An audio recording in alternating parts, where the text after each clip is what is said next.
Great.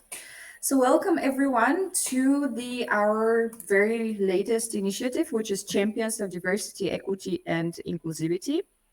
And at today's session, we have Inese Podgalska. I hope I'm saying it right, who is one of the members of the Association of Nordic Engineers. And I would love to hear more about the association and also about you. But for us, it's very important to mention that the Association of Nordic Engineers is actually supporting Nordic Women Tech Awards this year. That will take place in November. And of course, we will be sharing more about Nordic Women Tech Awards in the upcoming weeks. There's a lot going on. We're still in the organization phase of the event this year. Yes, we'll be talking a lot about diversity and inclusion today. We'll be sharing more about the Association of Nordic Engineers. And maybe we can start with you, Inese, to share a little bit more about who you are and share with us more about the association. Thanks, Blamena, for inviting. And I'm very, very glad that finally, after 5 years of actually from the side observing how your organization is progressing, I finally decided and convinced my organization that we should be sponsoring this event. So this is really my kind of achievement as well, and saying that it's very good that we can do something for bringing more spotlight on women making waves in tech world. But very shortly about myself. So I am the Secretary General of the Association of Nordic Engineers, which is the regional cooperation organization for trade unions, representing STEM professionals in the 5 countries of the Nordic engineers. So altogether, we are more than 500,000 engineers and STEM professionals. Amazing. So a bit of the muscles when we talk on behalf of STEM professionals and when we raise the voice of engineers, both here in the Nordic region, but also at the EU level. So about myself, I'm originally from Latvia. I've been living and working now in Denmark for 17 years. I'm a former diplomat, so I've been working in the EU, representing my government at the time pre-accession to EU. So that, and also after the 10 countries became members of the EU back in 2004. So that was very interesting time. And then I've been also working in the EU institutions, and now for the last almost 8 years as the Secretary General in this organization. And personally, I'm also a personal development freak. So I am also a coach, and I have my own company that is called Be You Mindful Coaching, where I'm actually trying to help women to realize that having a nice professional career and nice life on the side is possible. So this is very shortly about who I am. Thank you very much, and thank you so much for actually supporting Nordic Women Tech. We've mentioned multiple times already that it's an entirely volunteer-based organization. So actually, all we need in order to move forward and to run this initiative and be this strong community that we are today, without the support of organizations like yours, we wouldn't be able to move forward and do the work that we are doing and the ideas that we are having to bring more diversity and inclusivity in STEM fields in general, but also, of course, it's called Nordic Women in Tech, but for us, tech is everywhere. I mean, there is barely anything happening without technology nowadays, so I think we all know about that. But how did you get into the association? Like, is there any initiatives that you're also running with the association in regards to diversity and inclusion, or the topic of diversity and inclusion in STEM? But as you just said, the technology is everywhere. And then we also know today, with the pace that the development is happening, we also know that if only we would have men occupying STEM professions, then I think we would also actually experience some gaps at the job market. And I think this is actually our main focus is about how to attract more young women choose STEM education, but also STEM career, because we can still see that our current job market is very segregated. And even though we know that the latest Eurostat data shows that we have more engineers, female engineers in Denmark, for example, than last year, but we still have the problem that, for example, in Denmark alone, in the Danish Association of Nordic Engineers, only 30% are female.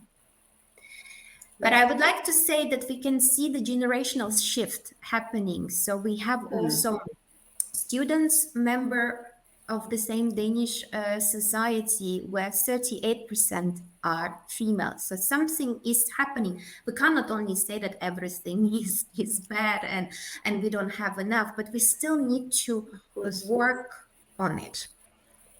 Yeah, and I fully agree with you. And there's still a lot of gaps that we need to fill in. Unfortunately, it's not. I mean, we are going towards the right direction, but there's still some work to be done.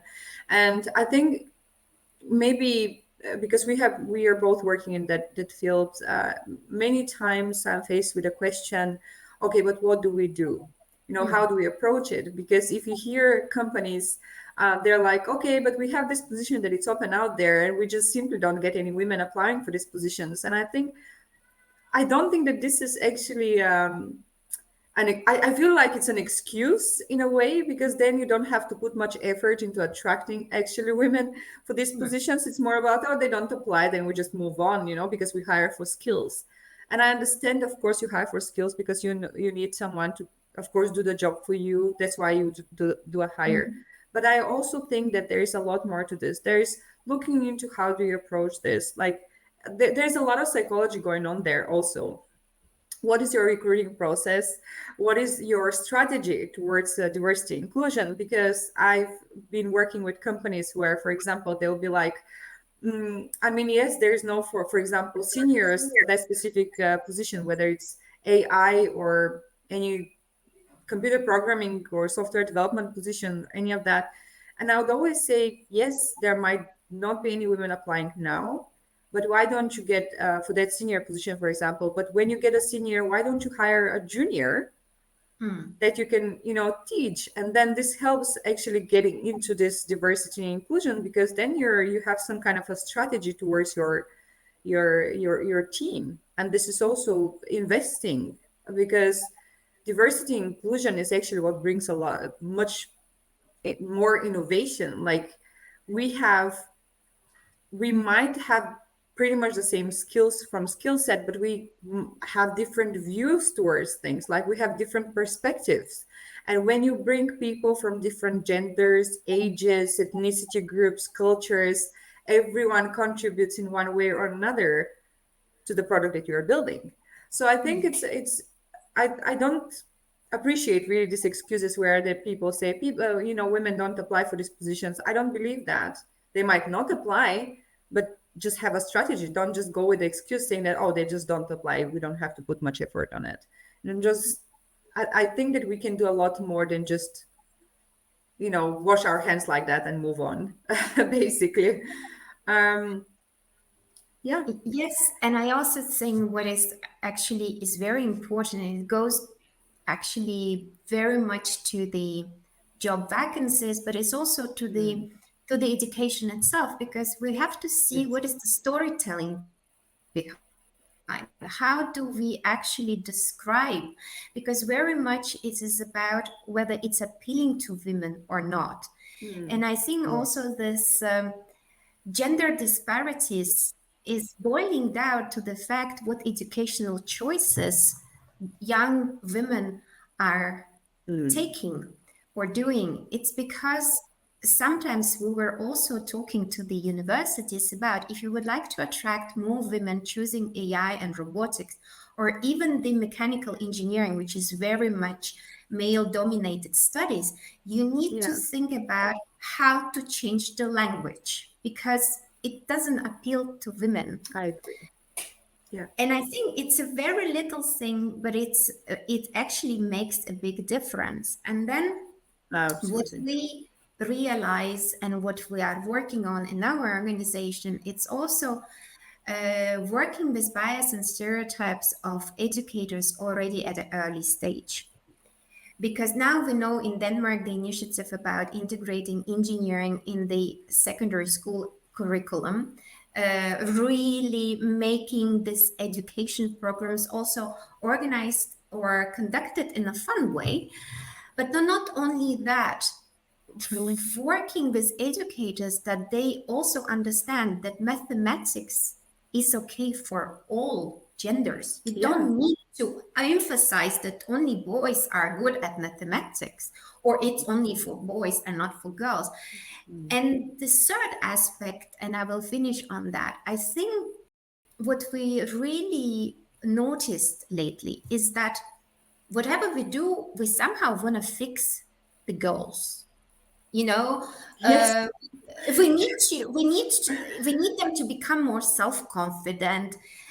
We need to actually make them adapt more masculine traits, but it's not about fixing the goals, it's actually fixing the environment Yes. where they can be themselves like the other ones, boys, but just make the environment safe for everyone. And what we say, those safe environments also will make them learn to fail, because this is very important for innovation Yes. in general, but it also will make them more robust to say that from these failings they can learn and they are actually capable to do this so that they can bring that in the future. You said so many things that I really wanted to touch upon almost all of them. But I just wanted to share with you, like, it was some time ago. I don't remember, probably like 5, 6 years ago. There was this a job ad where they were searching for a software developer, and it was here in Denmark. And in the job ad content, they have written, "We're looking for a software developer who is not a hollaback girl." And I'm just reading it, and I cannot believe my eyes. I was like, "Am I reading it wrong?" And I just immediately have written to them, and I was like, "This is wrong. What you're doing is really wrong." And then you're talking about diversity and inclusion as an organization while having a job as like that, and it's not a small organization or anything. Even though it was a small, it doesn't give them the right to create job ads with content like that. I understand they want to be funny, but there's multiple ways for you to be funny. And Hmm. this brings me actually to the stereotypes. What was funny 30, 40 years ago is no longer funny today. So these are other things that they need to look into stereotypes or all of that. um I think it was, yeah, I just like, I mean, I couldn't believe my eyes, honestly. And I think we need to look into the stereotypes and all this, because stereotypes, they'll always be there, but the prejudice is actually worse than stereotypes, because we can have also positive stereotypes sometimes.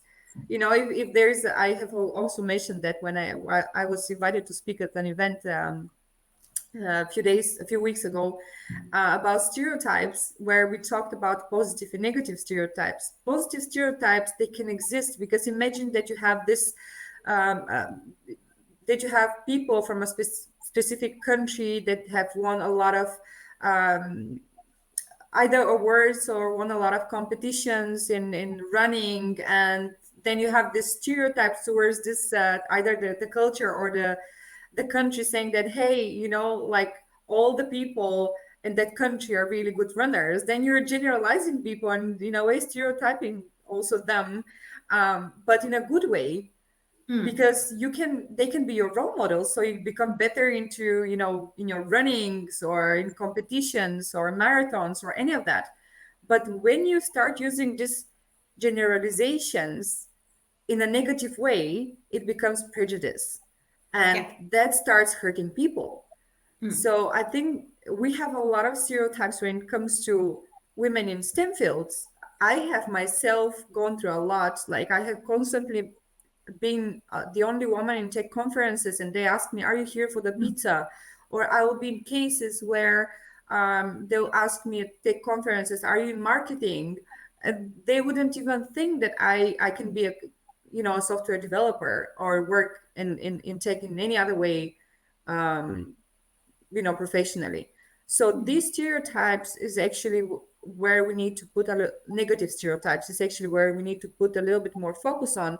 And I'm very happy that you mentioned that, because as you said, we keep thinking about fixing or supporting or empowering women, but who is talking to those that are actually, as much as we try to go up, in a way they pull us down with this prejudice most of the time, Yeah. because this actually kills your motivation to develop yourself in a specific field. And if you're not really a fighter and a rebel, I would say also, because you have to be a rebel in the tech industry Yeah. and constantly go uh, against the stereotypes and prejudice. If you don't do that, then at some point you'll be like, okay, well, they don't want me here, then I should just go. So Yeah. yeah, it's just it's interesting case like that.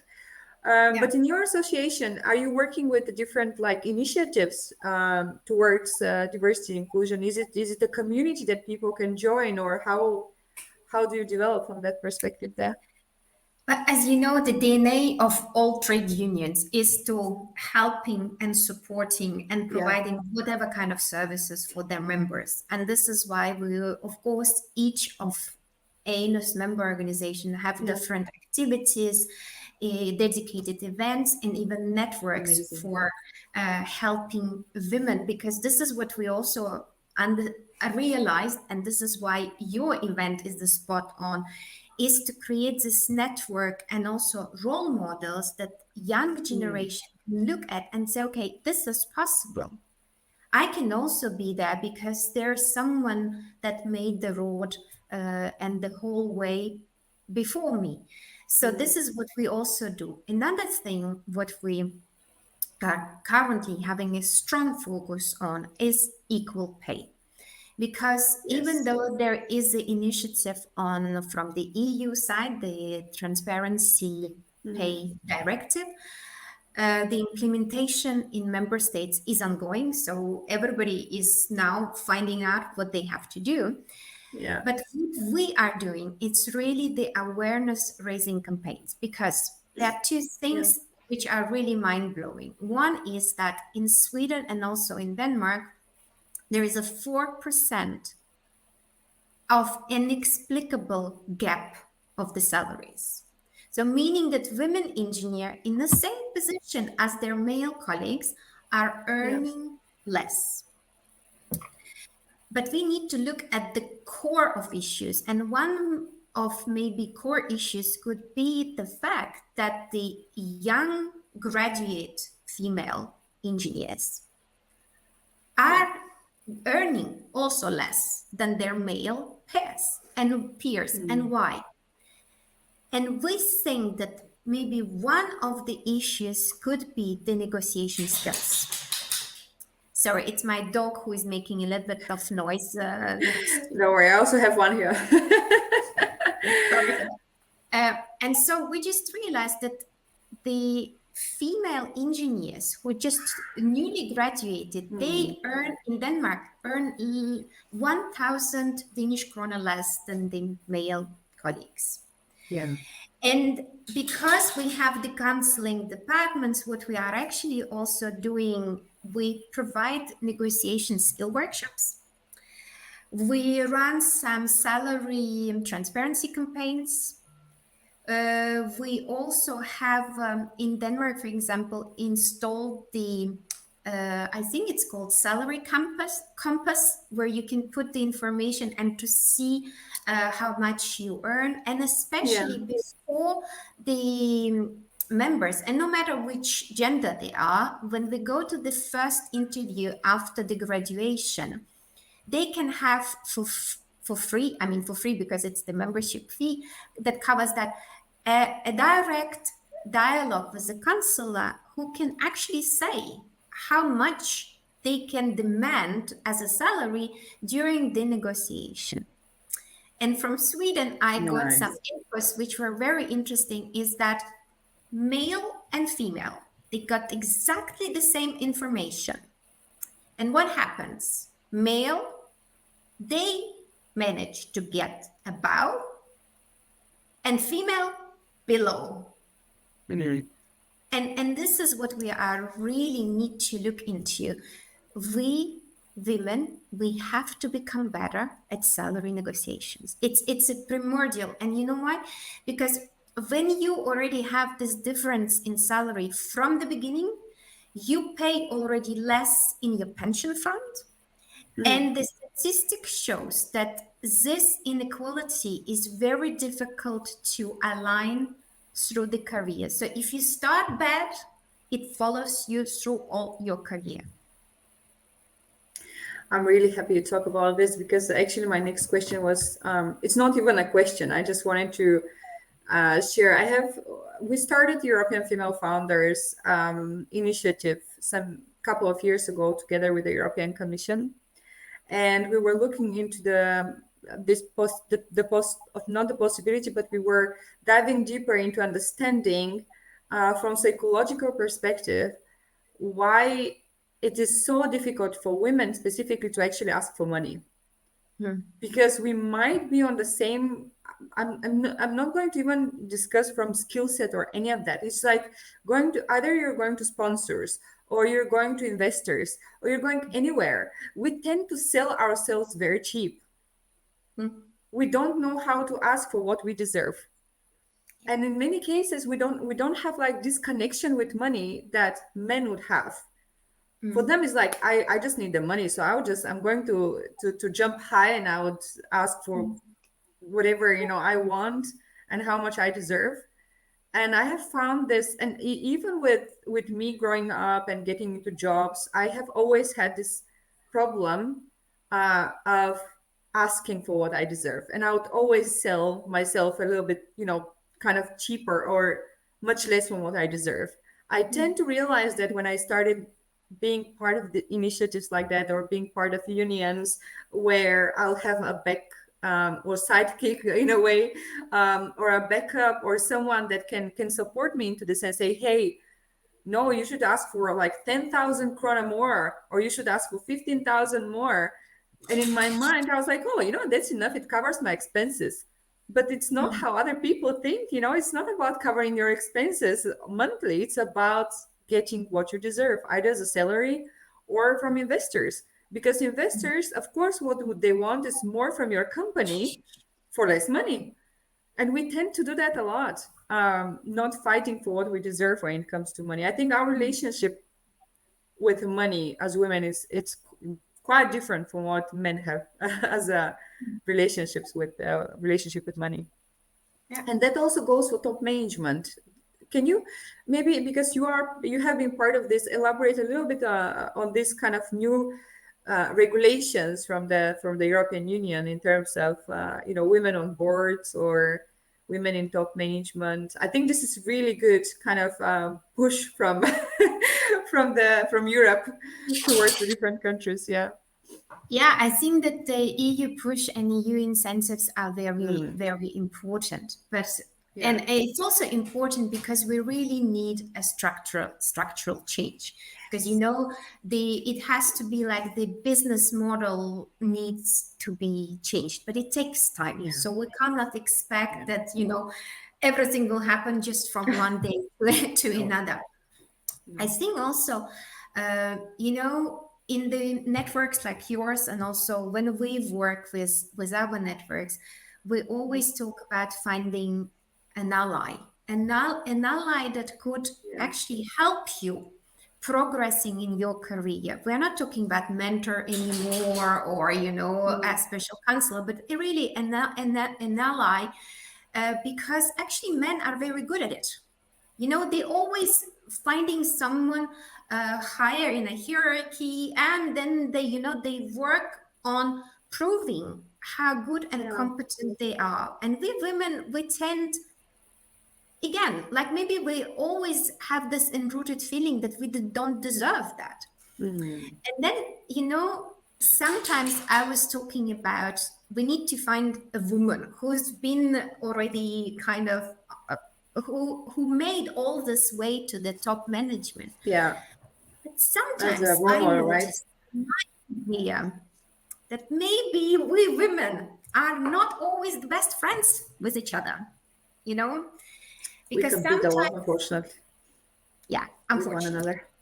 yeah, because maybe this is also kind of what I would say we tend to compete instead Mm. of co-create.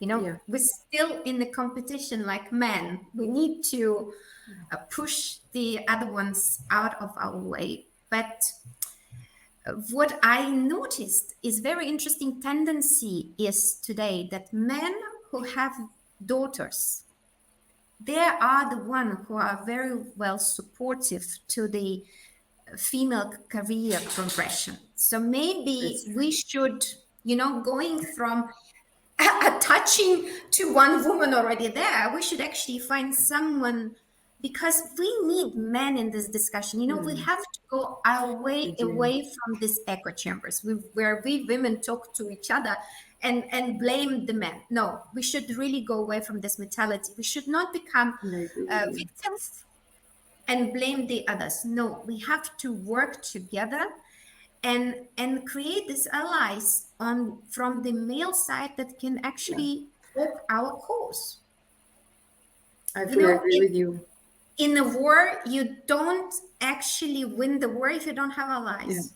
And it's the yeah, same. I don't want to draw the parallels between going in a top management position in STEM and winning the war as the same things. But I think we need to kind of play maybe by other rules. yeah. And to be honest with you, as much as I don't like it, I've had these experiences where I actually had men being allies more than women being allies. Either it's for either we're talking about female empowerment allies, or we're talking about you as a person who wants to develop in your career. Myself, I have gotten a lot more support from men than from women when I was trying to build my career in tech. Of course, one reason could be that there's a lot more men, of course, in the tech industry. But I've had also, female managers or women that I have worked with in top management positions that haven't been as supportive as I like my male managers will be, or yeah, male allies. For example, when I was at school, most of our teachers were actually male. My Most of my colleagues were actually male. I think I have only one colleague at university that was female out of a class of 35 people, for example. So the support that I have gotten from my uh, colleagues at university, male colleagues at university, has been really great. They would support me with doing my schoolwork and the projects, and I felt like I needed this kind of kick. I need someone to just, because it was a struggle. I mean, you're not on the same level as they are in most of the cases, because most of the guys get into tech very early, at the early age. And for example, they start playing video games already at 5 6 years old, and they get into tech a little bit more, or a little bit earlier than we women would get into technology. So they would know more than me at some point. And I felt that, I mean, indeed, I didn't know as much as they knew in my class, but they supported me to get through my project. They supported me. They gave me that kind of the push that I needed, saying, I would never forget what one of my colleagues at university told me: you are better than you think you are. And sometimes you need that to bring your confidence, you need this kind of, I wouldn't say that he was entirely my role model, but he definitely was my mentor. And I needed that. And this is what also you mentioned: men can be mentors as well. You don't have to be a woman to mentor a woman in tech. You can be anyone, as long as you, ally can be anybody, as long as you want to put an effort and help people boost their career, give them the kick that they need, give them the support that they need in order to get into their career. And we see a lot of cases, for example, for women that just gave birth at university, and you see their teachers actually supporting them if they have to bring the baby or at exams and all that. This is what we need sometimes. I mean, it's a small thing, it's a detail, but you need this support in order to boost your career, in order not to have to choose between being a professional and developing your career and your dreams and being also a parent. Yep. So But you were completely right about saying that, of course, we need the legislative framework because this is the push. But I would really like to insist that we need structural changes. And we know from different books and we know from history and the fact that actually our structures, our organizations, our labor market was made by men for men. like many things nowadays as well, still, unfortunately. Yeah, exactly. Yeah. And then how many working places have breastfeeding rooms for newly, baked moms so that they can actually reconcile the work and also the baby. So there are so many things that we need to think about. But, the thing is that the push also needs to come from us. And I agree. Yeah. You need to be kind of a rebel, the maverick. But at the same time, we need to do something also. I think it is personal development, but it's also in our education. How come that girls always believe less in themselves and boys always believe almost too much in themselves? So there's kind of a balance, and I think it comes both from the education system, but it also comes from parents. There are our mirror we look at to. We want to actually remake the same or repeat the same schemes that we actually had in front of us. So we need to kind of make more awareness raising and also talk to parents and especially moms. Yeah, a few years ago, I attended a conference where I had to talk about a topic which was called From Unconventional Talents to a Career in Tech. And it was in front of 300 high school girls. I think it was called Girls in Tech Venice or something. And I will never, ever forget the question that I got from one of the girls. And I'm talking about 14, 15 years old girls, right? She asked me, but how do you choose between a career and being a mother? And I'm looking there and I'm like, I don't have kids yet. I didn't even know what to answer. But in my mind, the first thing that came out was like, you just make sure, or not make sure, but if you have the partner with you, it's equal responsibility. It's equal responsibility. If they can build in their career, so can you. And so many women out there have already done that. I might myself not be there yet. But what struck me the most is like you see these high school girls that are asking this question already at this age. I mean, they still have time until they get into motherhood, but they already had this question. They already had this dilemma that they had to go through. And really, honestly, it was really powerful question. I just didn't expect that they're already thinking about this at this age. It was amazing, and also shows how we are not preparing them from early age, telling that or them having role models that they can look up to and see, hey, she's successful in her, as a parent, but she's also successful in her professional life. So I definitely think that we need to see more of those role models because we do have them. We just need to promote them more. Yeah, and I think it's again, it's come from the stereotype that women cannot have a successful career and successful private life. I mean, it comes from somewhere. We grew up with this. I grew up with the idea that the man is the provider and you are the one who actually takes care of. And this is so crazy. And then I think also we women, we should also make our own minds that it's then also okay for us to have a partner who actually also uses time to taking Yeah, care of things, and he is not full-time provider, meaning almost absent from home. yeah. So I I think think this there is tough on the, co-parents as well. Like being away from home for such a long time, you don't really have the time to spend with a family, with the kids. And I think this is also the connection that you need to put focus on. It's not only mother and child, it's also father and child, right? Or yeah. any parent. Because I don't want to kind of stereotype things, but as long as you have a partner, I think having these equal responsibilities is super important because everyone can develop. I mean, of course, it's different for the different countries. Where I come from, the we don't have paternity leave, so we have still a long way to go.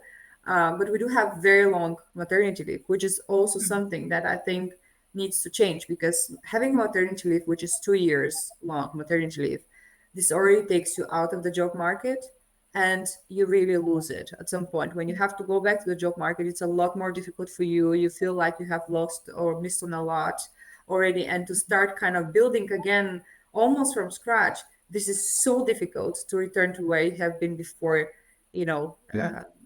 before you gave birth, for example. So I still think that there should be like a fine balance. And I think also what we see in the Nordics, it's going there or getting there, but we still have cases where, yeah, you still see cases where women still kind of choose between their career path or professional career path or motherhood. So still But somewhere there, yeah. I think exactly your organization is bringing the light on the success stories. Of course, maybe we don't know the whole story. We only see the achievements.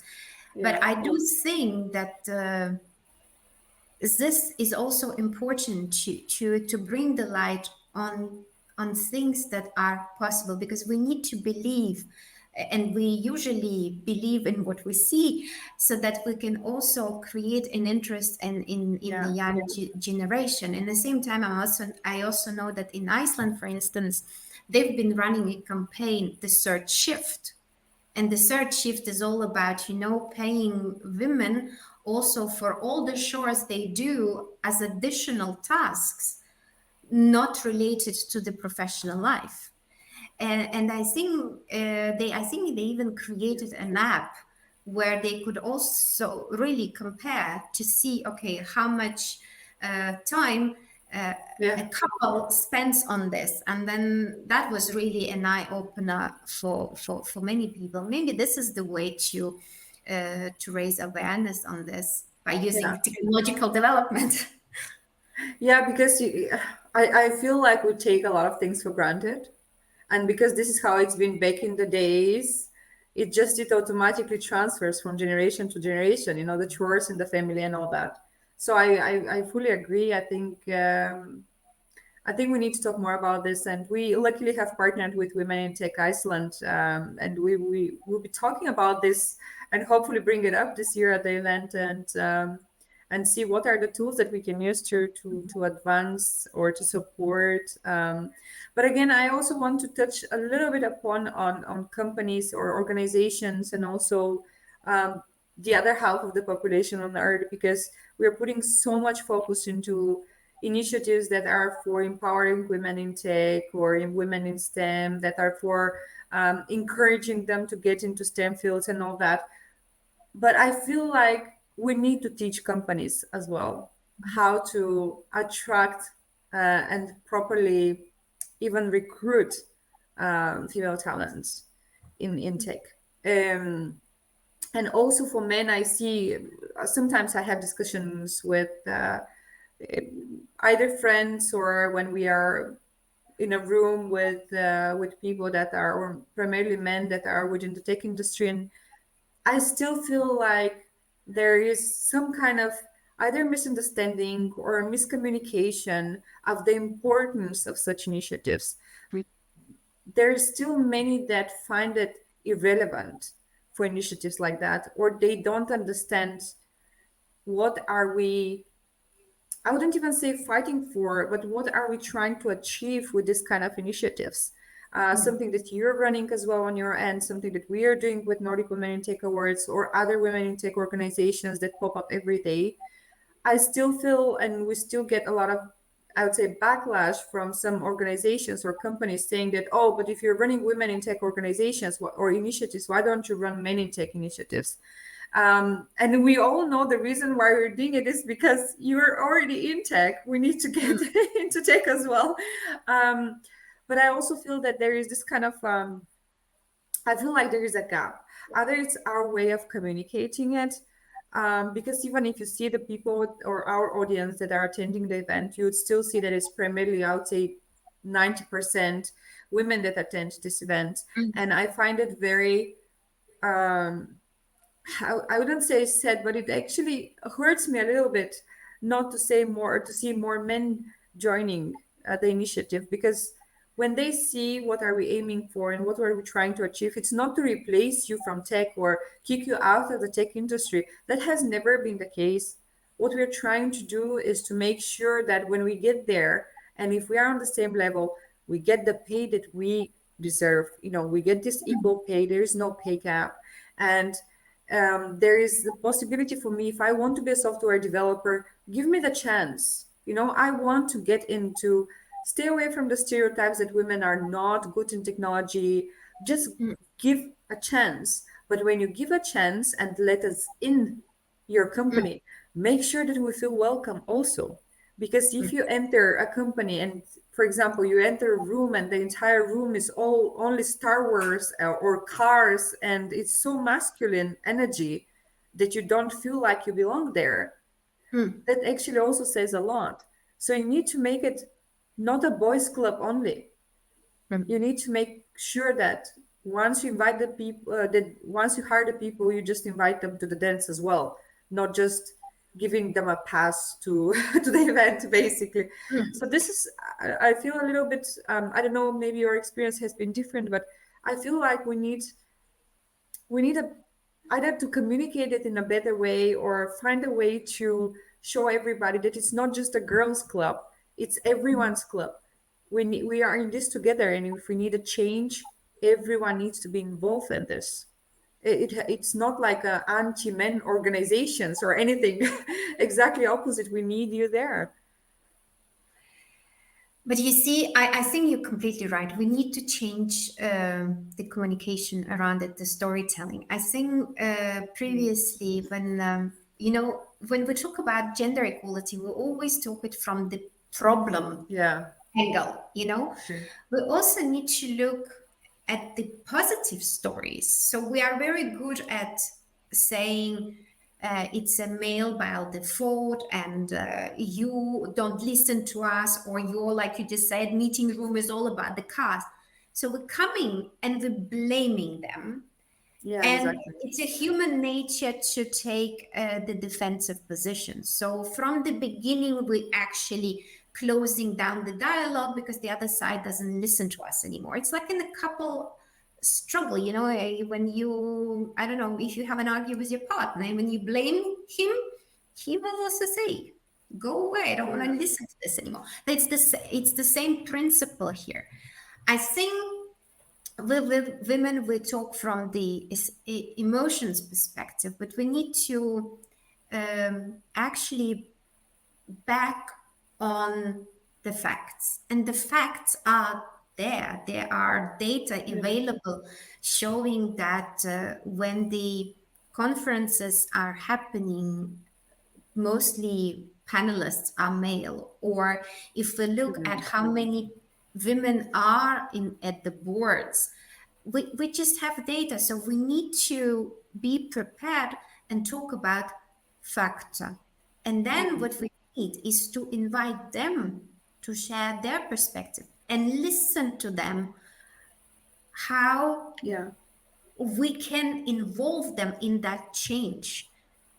I noticed today that the polarization is incredible in our world, but the polarization is also in the gender equality discussion. We need to go away from my way or the highway. It's not going to work. Exactly. No. And you're right. We will not be able to make this change if we're only going to be talking to women and only for women. No, no, no, it's wrong to say. We're talking for women, but I mean, we need to talk also to other gender and be inclusive, because today what I can see Of that in the course. name of inclusiveness, we actually exclude. Yeah, And this is the wrong way. So we need to fully talk agree. to each other. We need to listen to each other, and we need to stop blaming each other. I think that would be I my way. fully agree with you. I fully agree with you. And we see a lot of organizations where they have like a no men policies. I don't get it, honestly. We're talking about diversity and inclusion, and then we are exclusive ourselves. Yeah. This has never been the case with even though we call ourselves Nordic women in tech awards, we have always been open for whoever wants to be part of either the event or the initiatives that we are running around this, because it's all about being together and learning from one another. I mentioned to you, of course, there's a lot of stereotypes. There's a lot of old-fashioned jokes that there some people are still using today, and they're more offensive than from what they Mm, have been or offensive back in the days. I think these are things that we have to learn because it's very difficult to get into the shoes of somebody else. It's mm, extremely difficult to get into the shoes. It's difficult to know what they feel, what they go through, the challenges that they go through, what they experience every single day. I find myself I myself cannot get into the shoes of a man and to understand what men go through. But I also see that they find it very difficult nowadays to know how to approach somebody. true. And with movements like Me Too, the Women in Tech, Women in STEM, there's so many other, kind of movements around. It becomes more and more difficult to them to know how to react in different situations. And what we are doing by excluding them from initiatives like ours is Mm, like we don't give them the possibility for them to adjust or change.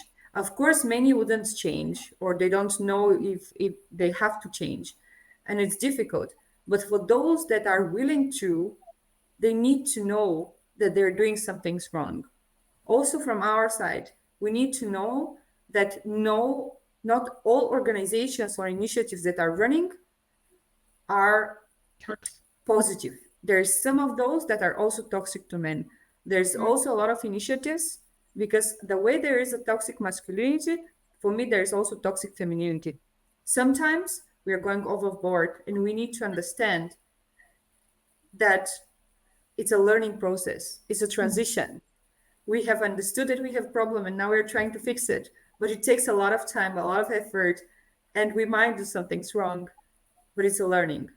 Yeah. So, But I just yes. think that we have a nice storytelling which is also inclusive, because we know today that the problems that our world is facing requires different solutions, and it's Yes. actually by making two genders working together. And I don't want to be now, I don't want to sound as exclusive of some other genders, but I think the diversity of perspectives are extremely Yeah, important of if course. we are to found those solutions, is Yeah, actually in the pace to be able to yeah, respond to the problems that are evolving actually much more quicker than we can find the solutions. So this is what we need. It's a different perspectives, exactly. Exactly. I fully agree with you. and really dialogue, talking to each other and finding Yes. how we can use the strengths and differences. This is the narrative.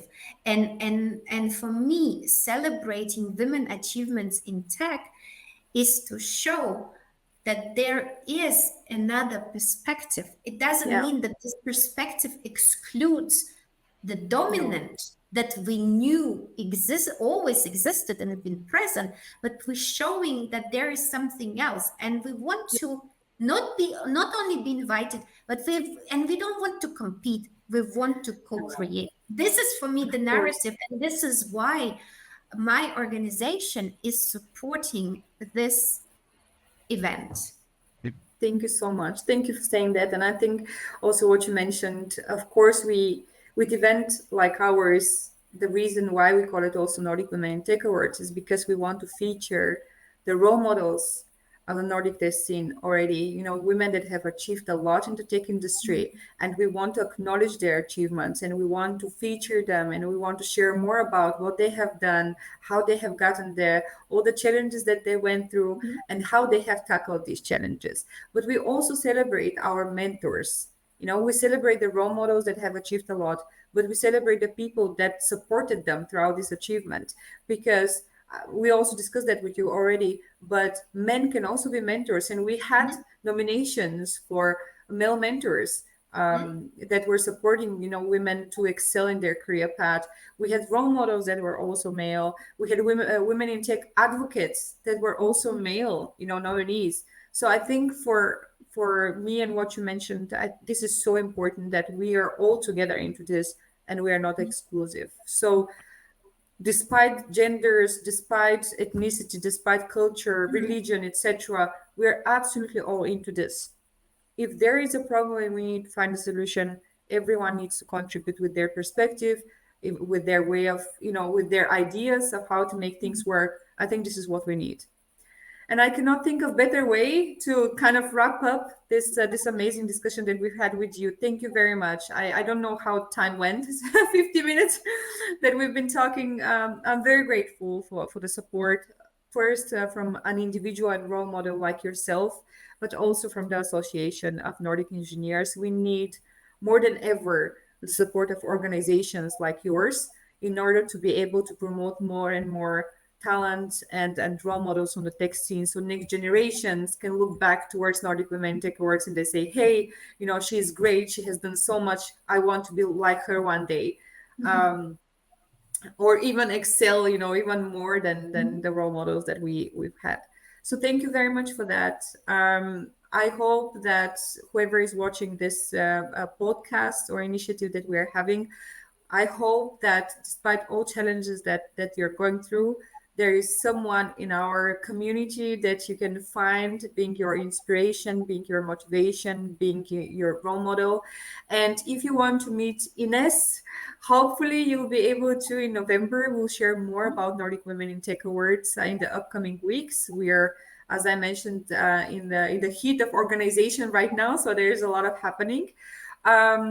But yeah, we're very much looking forward to the event in November. It's going to be great. Apart from this award ceremony and the celebration of women in the Nordic in tech in the Nordic tech scene, we're going to have a summit with a lot of discussions, with a lot of our partners talking about their initiatives and the work that they're doing with diversity and inclusion.